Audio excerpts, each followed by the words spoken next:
my name is Seda. This is Alyssa, Hannah, Jamie, and Brianna. And we were researching how Amazon affects college students' credit card buying behavior. By a quick show of hands, how many of you have bought anything on Amazon? All right, most of you. How many of you own an Amazon Prime account? All right, good portion.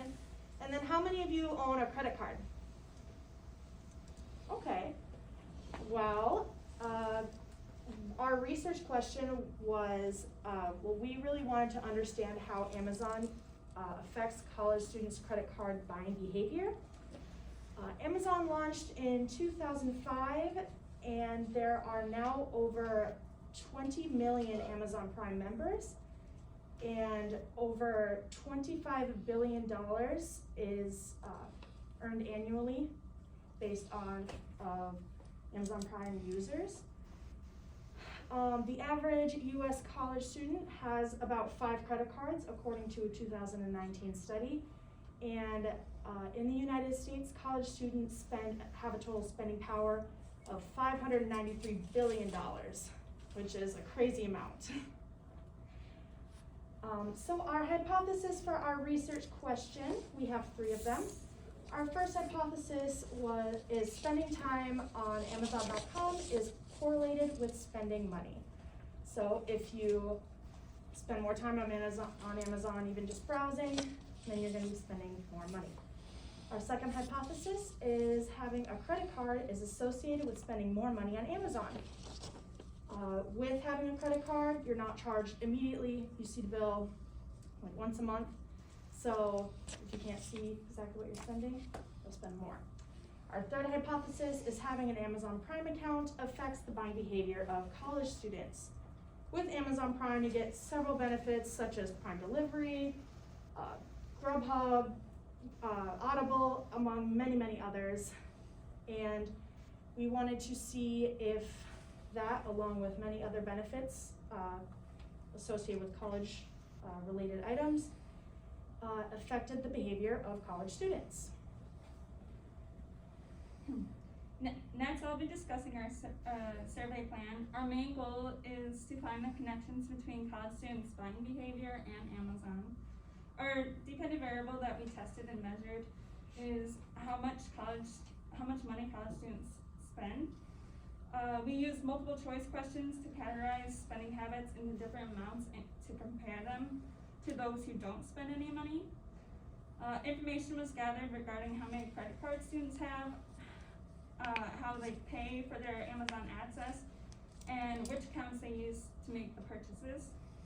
Our independent variables for our 3 hypotheses are what change our dependent variable. For hypothesis 1, our independent variable is the amount of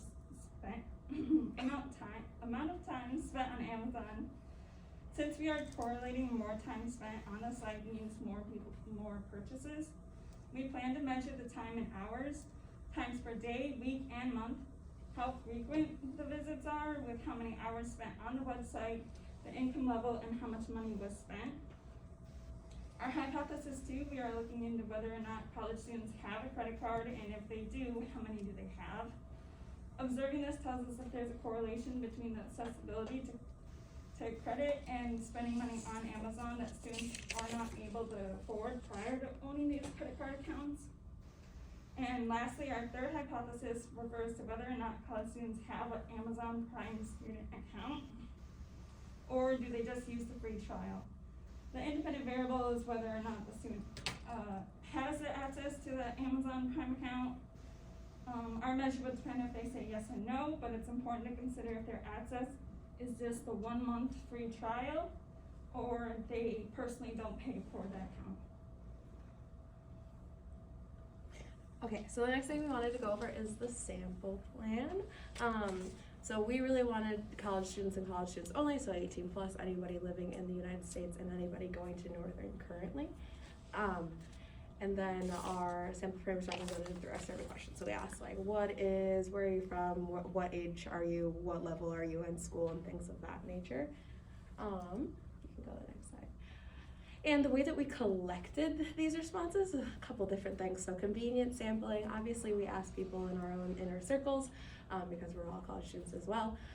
And then playing into that, we also did chain referral. So asking our friends to ask their friends and access those networks that they have as well. I think Jamie even asked people at the bar to do our survey.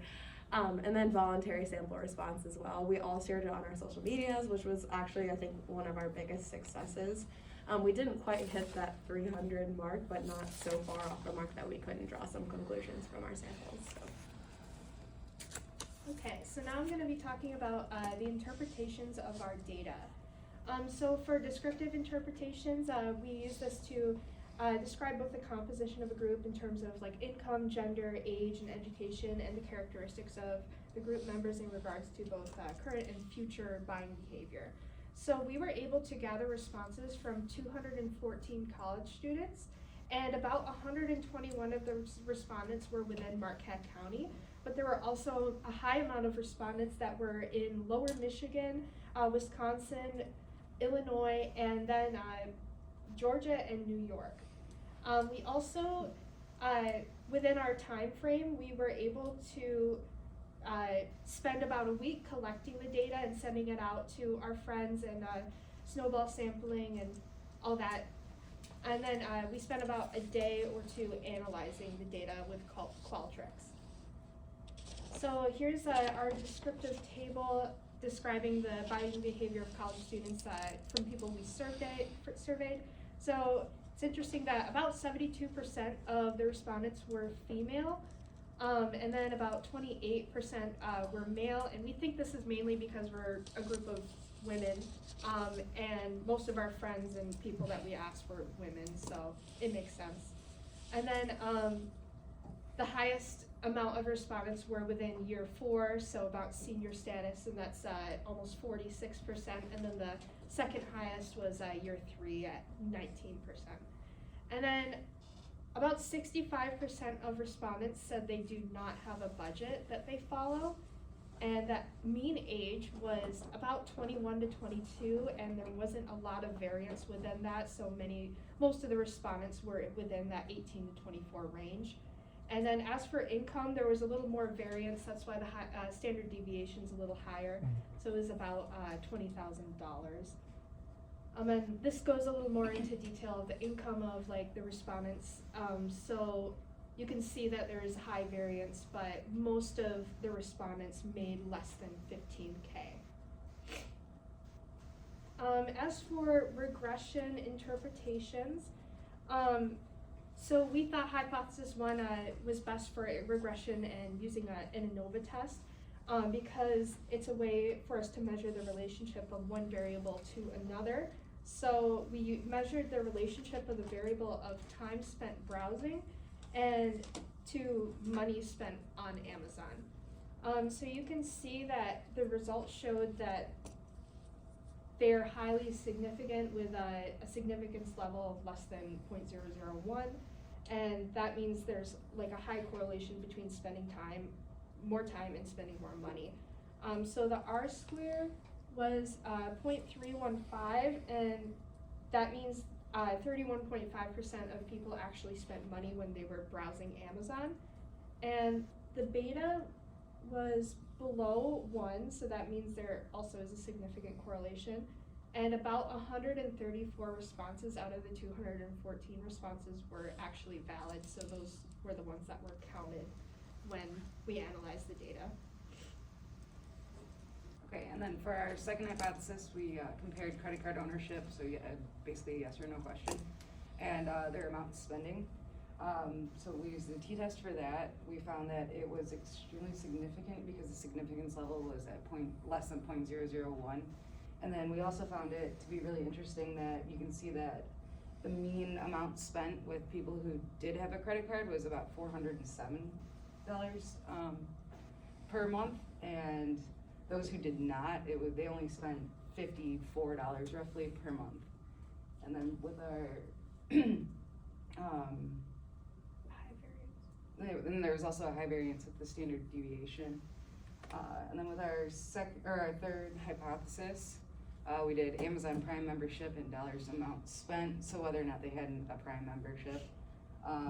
So same thing with the t-test. We found the significance also to be highly significant. And we found the mean amount spent to be $72 with those who had Prime accounts, and with and almost less than half of that with $31 for those who did not have a Prime membership. So with our results, we decided that we could accept all of the null hypothesis. And the implications of this really was that we decided that students really need to be wary of spending, of their buying behavior, especially when it comes to credit card and Prime membership. Especially since we found that 75% of the respondents made less than $15,000 annually, and 65% of those respondents also did not have a budget. So we did decide that it is true that students, or that college students, may be using Amazon to spend irresponsibly, and that they should be more consciously aware of their spending habits and their buying behavior in doing so. And yeah, anybody have any questions?